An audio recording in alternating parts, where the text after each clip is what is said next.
மற்றும் ஒரு அண்மை செய்தி, சேலத்தில் மாமியாரின் ஜிபே அக்கவுண்ட் மூலமாக கைதிகளிடம் பணம் பெற்ற சிறை வார்டன் சஸ்பெண்ட் செய்யப்பட்டிருக்கிறார். கூடுதல் விவரங்களோடு இணைகிறார் செய்தியாளர் சிலம்பரசன். வணக்கம் சிலம்பரசன், என்ன நடந்தது, முழு விவரங்கள்? வணக்கம். சேலத்தில் மாமியாரின் ஜிபே அக்கவுண்ட் மூலமாக கைதிகளிடம் பணம் பெற்ற சிறை வார்டனை சஸ்பெண்ட் செய்து மாவட்ட சிறை கண்காணிப்பாளர் அதிரடியாக நடவடிக்கை எடுத்துள்ளார். சேலம் மத்திய சிறையை பொறுத்தவரை தண்டனை மற்றும் விசாரணை கைதிகள் என 1200க்கும் மேற்பட்ட கைதிகள் அடைக்கப்பட்டுள்ளனர். சிறை கைதிகள் மூலம் தயாரிக்கப்படும் லட்டு, மிக்சர், பிஸ்கெட், பன் உள்ளிட்ட தின்பண்டங்கள் சிறை கைதிகள் மூலம் தயாரிக்கப்பட்டு அனைத்து சிறை வளாகத்திலும் வைத்து விற்பனை செய்யப்படுகிறது. மேலும் ஏற்காடு பிரதான சாலையிலேயே இந்த சிறைக்கு சொந்தமான அறையை வைத்து பொதுமக்களுக்கு தின்பண்டங்களும் விற்பனை செய்யப்பட்டு வருகிறது. இந்த நிலையில் கைதிகளுக்கு தின்பண்டம் விற்பனை செய்யும் பணியில் சேலம் சிறை வார்டன் சுப்பிரமணியம் என்பவர் ஈடுபட்டு வருகிறார்.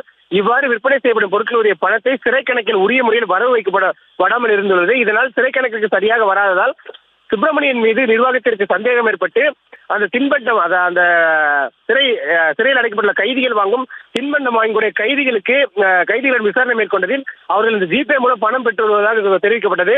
இது தொடர்பாக அந்த ஜிபேவின் இதை எடுத்து விசாரித்ததில் இந்த சுமார் 3,80,000 ரூபாய் அவருடைய மாமியாரின் செல்போன் எண் மூலமாக ஜிபே அக்கௌண்டிற்கு சென்றிருப்பது தெரிய வந்தது. இது தொடர்பாக மாவட்ட சிறை கண்காணிப்பாளர் உரிய நடவடிக்கை விசாரணை மேற்கொண்டு சுப்பிரமணியத்தை பணியிடை நீக்கம் செய்து அதிரடியாக உத்தரவிட்டுள்ளார்.